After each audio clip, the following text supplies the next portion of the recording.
علامہ اقبال اور حب رسول صلی اللہ علیہ وآلہ وسلم۔ ملفوظات اقبال میں مرزا جلال الدین بیرسٹر لکھتے ہیں،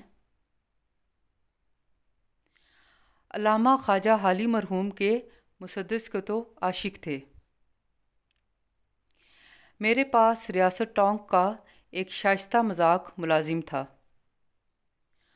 اسے ستار بجانے میں خاص دسترس تھی اور وہ مسدس حالی ستار پر ایک طرز کے ساتھ سنایا کرتا تھا۔ ڈاکٹر صاحب التزام کے ساتھ ہر دوسرے روز اس سے مسدس سننے کی خواہش کرتے۔ حضور سرور کائنات صلی اللہ علیہ وآلہ وسلم کی تعریف میں وہ بند جو وہ نبیوں میں رحمت لقب پانے والا سے شروع ہوتے ہیں، انہیں بطور خاص مرغوب تھے۔ ان کو سنتے ہی ان کا دل بھر آتا اور وہ بے اختیار رو پڑتے۔ اسی طرح اگر کوئی عمدہ نعت سنائی جاتی تو ان کی آنکھیں ضرور پرنم ہو جاتی۔ حضرت علامہ کی طبیعت کا یہ سوز و گداز عمر کے ساتھ ساتھ بڑھتا گیا اور عشق رسول صلی اللہ علیہ وسلم میں ان کی سرشاری اور استغراق کمال کے درجہ پر جا پہنچا۔ آخر میں تو یہ حال تھا کہ ذرا حضور صلی اللہ علیہ وسلم کا نام کسی کی زبان پر آیا اور آپ کی آنکھیں پرنم ہو گئیں۔ السلام علیکم ویورز۔ حضور صلی اللہ علیہ وسلم کا ارشاد مبارک ہے کہ تم میں سے کوئی ایمان میں اس وقت تک پختہ نہیں ہوتا جب تک میری محبت اس کے دل میں اس کے باپ، بیٹے اور تمام انسانوں سے بڑھ کر راسخ نہ ہو جائے۔ عشق و محبت کا یہ مرتبہ ایمان کا لازمی جزو ہے۔ علامہ اقبال کہتے ہیں کہ مسلمان کی سرشت ایک موتی کی مانند ہے جسے آب و تاب بحر رسول صلی اللہ علیہ وسلم سے حاصل ہوتی ہے۔ ویورز، علامہ اقبال بھی ایسا ہی ایک تابناک موتی ہیں جنہیں بحر رسول صلی اللہ علیہ وسلم سے آب و تاب حاصل ہوئی اور ان کی روشنی سے نہ صرف عالم اسلام بلکہ پوری دنیا فیضیاب ہو رہی ہے اور فیض کا یہ سلسلہ تا قیامت قائم رہے گا۔ اس گوہر آبدار کی پیدائش انتہائی دیندار اور صالح گھرانے میں ہوئی۔ آپ نے ایسے ماحول میں پرورش پائی جہاں اللہ اور رسول صلی اللہ علیہ وسلم کی باتیں سنیں۔ پھر آغازی تعلیم میں آپ کو مولوی میر حسن صاحب جیسے پرانی وضع کے عالم اور باصول بزرگ کی صحبت میسر آئی۔ وہ علامہ اقبال پر خاص شفقت کرتے تھے اور علامہ اقبال بھی ایک سعادت مند شاگرد کی حیثیت سے آپ سے پورا استفادہ کرتے تھے۔ ویورز، علامہ اقبال کے زمانہ طالب علمی میں سر سید احمد خان کی تحریک اپنا اثر قائم کر چکی تھی۔ اس کے علاوہ مولانا حالی کی قومی اور ملی شاعری کا دور آتا ہے۔ ان سب باتوں نے مل جل کر ذہنی طور پر علامہ کو بہت زیادہ متاثر کیا۔ علامہ سرکار دو عالم صلی اللہ علیہ وآلہ وسلم کی سیرت پاک کا بغور مطالعہ کرنے اور علوم قرآن پر عبور حاصل کرنے کے بعد اس نتیجے پر پہنچے کہ آپ صلی اللہ علیہ وسلم کی ذات مبارک ہی تمام کمالات ظاہر و باطن کا سرچشمہ ہے۔ علامہ کا کلام اس بات کی گواہی دیتا ہے کہ انسانیت کی فلاح سیرت پاک صلی اللہ علیہ وآلہ وسلم میں ہے، کیونکہ آپ صلی اللہ علیہ وسلم کی ذات گرامی ہی سارا دین ہے۔ اگر ہم آپ صلی اللہ علیہ وسلم سے دور ہیں تو یہ اسلام سے دوری ہے۔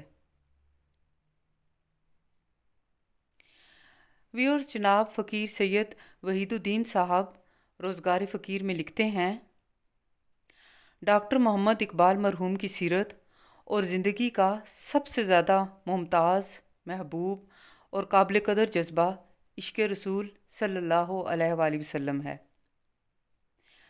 ذات رسالت مآب صلی اللہ علیہ وسلم کے ساتھ انہیں جو والہانہ عقیدت تھی، اس کا اظہار ان کی چشم نمناک اور دیدہ تر سے ہوتا تھا۔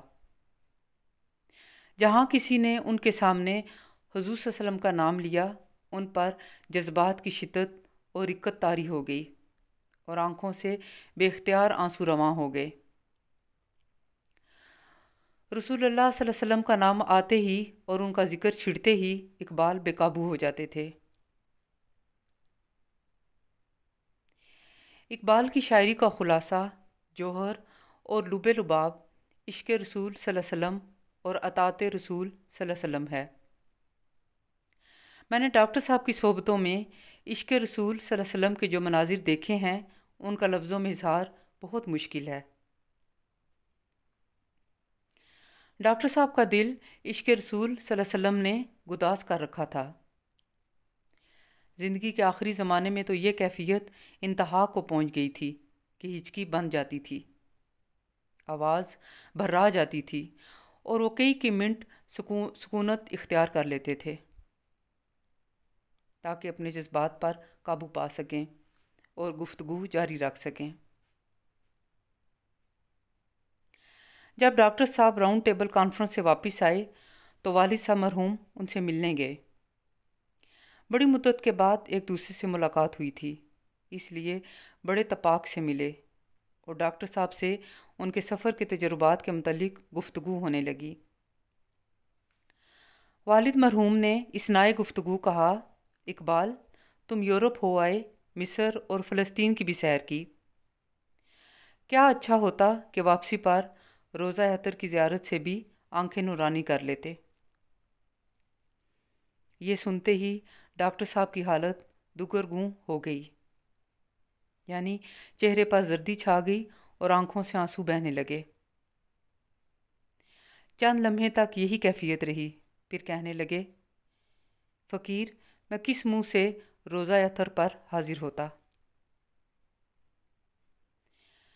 ویورز، فقیر سید وحید الدین صاحب عبدالقیوم شہید کا واقعہ بیان کرتے ہوئے فرماتے ہیں، نتھو رام نے ایک کتاب تاریخ اسلام انگریزی زبان میں شائع کی تھی اور اس میں حضور صلی اللہ علیہ وسلم کی شان اقدس میں انتہائی گستاخیاں کی تھیں۔ مسلمانوں نے اس شاتم رسول صلی اللہ علیہ وسلم پر مقدمہ دائر کیا مگر کچھ نہ بنا۔ ہزارہ کا ایک نوجوان عبدالقیوم نامی کراچی میں وکٹوریا چلاتا تھا۔ اس نے یہ سنا تو اس کے غم و غصے کی کوئی انتہا نہ رہی۔ ایک دن عین مقدمے کی سماعت کے دوران وہ اپنا تیز دھار چاقو لے کر نتھو رام پر حملہ آور ہوا اور اس کی گردن پر پہم وار کیے، جس سے نتھو رام اسی وقت واصل جہنم ہوا۔ مسلمانوں نے عبدالقیوم شہید کے مقدمے کی ہائی کورٹ تک پیروی کی مگر سزائے موت ہر جگہ سے بحال رہی۔ فروری سن 1935 میں کراچی کے مسلمانوں کا ایک وفد حکیم الامت علامہ اقبال کی خدمت میں لاہور پہنچا اور اس مقدمے کی ساری ردات تفصیل سے سنائی۔ اس کے بعد عرض کیا گیا کہ آپ واسرائے سے ملاقات کریں اور اپنے اثر و رسوخ کو کام میں لائیں اور انہیں اس بات پر آمادہ کریں کہ غازی عبدالقیوم کی سزائے موت عمر قید سے بدل دی جائے۔ علامہ وفد کی یہ گفتگو سن کر 10-12 منٹ تک بالکل خاموش رہے اور گہری سوچ میں ڈوب گئے۔ وفد کے ارکان منتظر اور مضطرب تھے کہ دیکھیے علامہ کیا فرماتے ہیں۔ توقع یہی تھی کہ جواب اس بات میں ملے گا کہ ایک عاشق رسول صلی اللہ علیہ وسلم کا معاملہ دوسرے عاشق رسول صلی اللہ علیہ وسلم کے سامنے پیش ہے۔ اس سکوت کو علامہ اقبال ہی کی آواز نے توڑا۔ انہوں نے فرمایا، کیا عبدالقیوم کمزور پڑ گیا ہے؟ ارکان وفد نے کہا، نہیں، اس نے تو ہر عدالت میں اپنے اقدام کا اعتراف اور اقبال کیا ہے۔ اس نے تو بیان تبدیل کیا اور نہ لاگ لپٹ کی کوئی بات کہی۔ وہ تو کھلے عام کہتا ہے کہ میں نے شہادت خریدی ہے، مجھے بچانے کی کوشش مت کرو۔ وفد کی اس گفتگو کو سن کر علامہ کا چہرہ تمتما گیا۔ انہوں نے برہمی کے لہجے میں فرمایا، جب وہ کہہ رہا ہے کہ میں نے شہادت خریدی ہے تو میں اس کے اجر و ثواب کی راہ میں کیسے حائل ہو سکتا ہوں؟ کیا تم یہ چاہتے ہو کہ میں ایسے مسلمان کے لیے واسرائے کی خوشامد کروں جو زندہ رہا تو غازی ہے اور مر گیا تو شہید ہے؟ علامہ کے لہجے میں اس قدر تیزی اور سختی تھی کہ وفد کے ارکان اس سلسلے میں پھر کچھ کہنے اور کرنے کی جرت نہ کر سکے۔ راجپال اس سے قبل لاہور میں رسول پاک صلی اللہ علیہ وسلم کی شان میں گستاخیاں کر چکا تھا اور انگریز کی نام نہاد عدالت نے اس کو بھی قید و بند کا مستحق نہیں گردانا تھا۔ آخر غازی علم دین کے جوش ایمان نے اسے کیفر کردار کو پہنچایا اور ان کو انگریزی عدالت سے سزائے موت دی گئی۔ غازی علم الدین شہید اور غازی عبدالقیوم شہید کی محبت رسول صلی اللہ علیہ وسلم میں شہادت اور سرفروشی کے واقعات سے علامہ اقبال بہت متاثر ہوئے۔ آپ نے لاہور اور کراچی کے عنوان سے ایک قطعہ کہا جس میں خاص طور پر غازی عبدالقیوم شہید کے اس واقعے کی طرف بلیغ اشارہ پایا جاتا ہے۔ علامہ فرماتے ہیں، نظر اللہ پر رکھتا ہے مسلمان غیور، موت کیا شے ہے فقط عالم مانی کا سفر۔ ان شہیدوں کی دیت اہل کلیسا سے نہ مانگ، قدر و قیمت میں ہے خون جن کا حرم سے بڑھ کر۔ آہ اے مرد مسلمان تجھے کیا یاد نہیں، حرف لا تدعو مع اللہ الہا آخر۔ آپ سب کا بہت شکریہ۔ اللہ حافظ۔